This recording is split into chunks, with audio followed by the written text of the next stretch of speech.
Self-esteem. The term self-esteem is used to describe a person's overall subjective sense of personal worth or value. In other words, self-esteem may be defined as how much you appreciate and like yourself regardless of the circumstances. Your self-esteem is shaped by many factors, including your belief of the type of person you are, what you can do, your strength, your weaknesses, and your expectations of your future. There may be particular people in your life whose messages about you can also contribute to your self-esteem. So, how do you improve your self-esteem? 1. Keep the company of people who treat you well. Some people act in ways that tear you down. Others lift you up by what they say and do. Learn to tell the difference. Choose friends who help you feel okay about yourself. 2. Say helpful things to yourself. Always say helpful and encouraging things to yourself. Do not be too critical of yourself.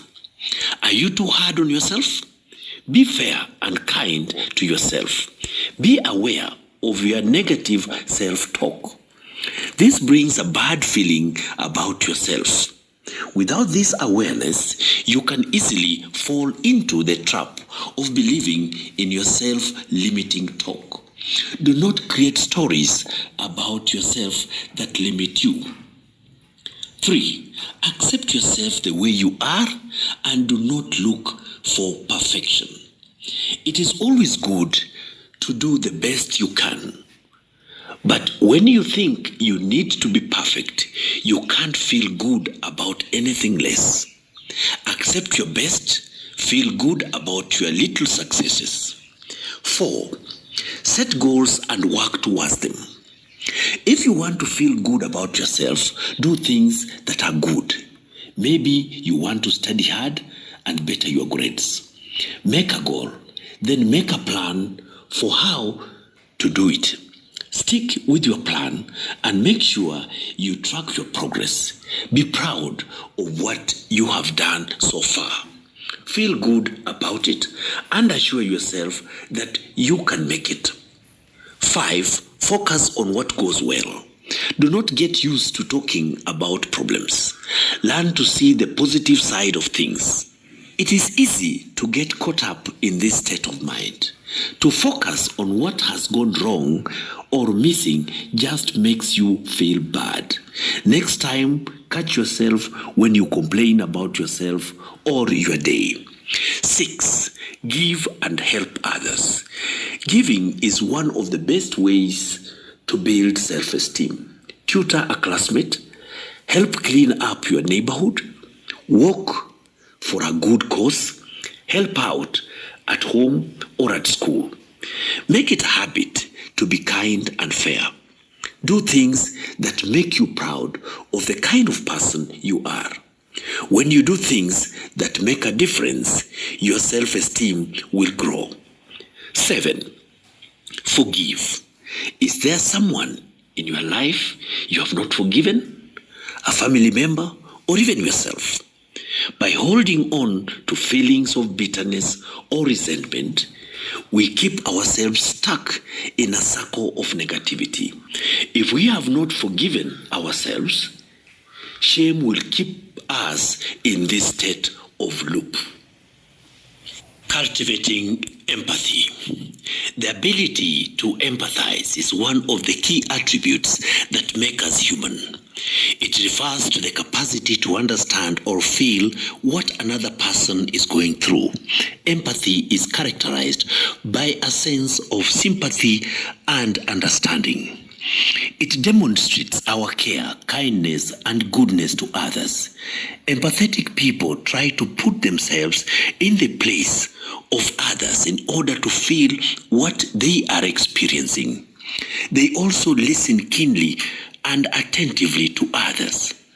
How do we cultivate empathy to others? 1. Spend time helping others. We show empathy by helping others. Volunteering increases empathy, and empathy increases life satisfaction.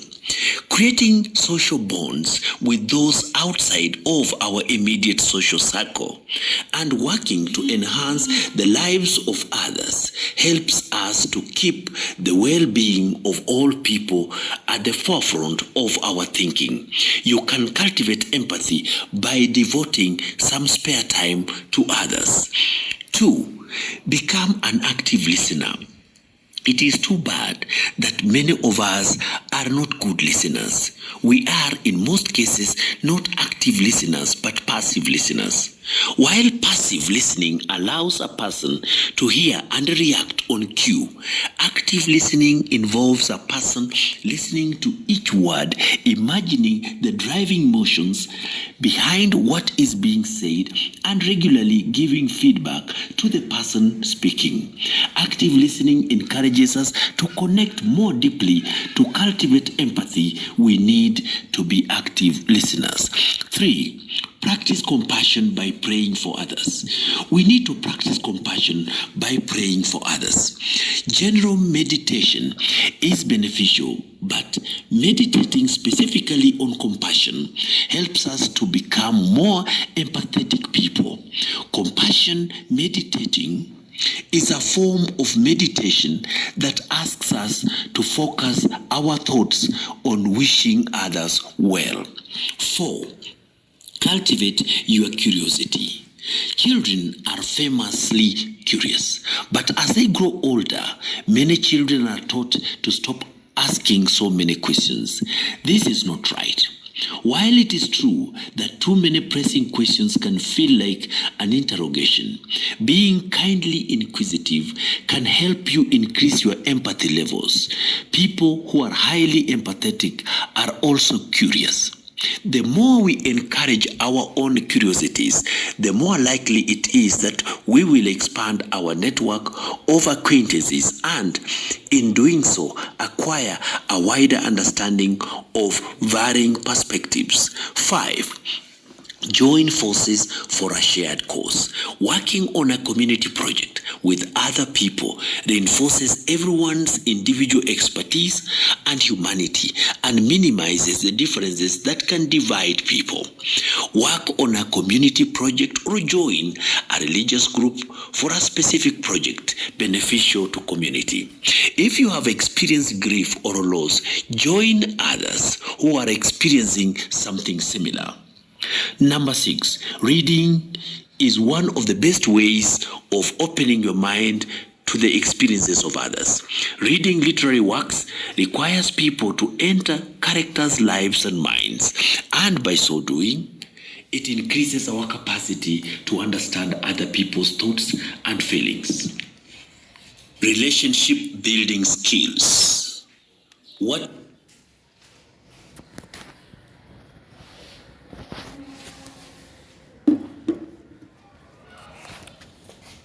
So that was the first video, the first audio. The second audio was about what? Empathy, isn't it? So who will tell us the... So clap for yourself once. Nam.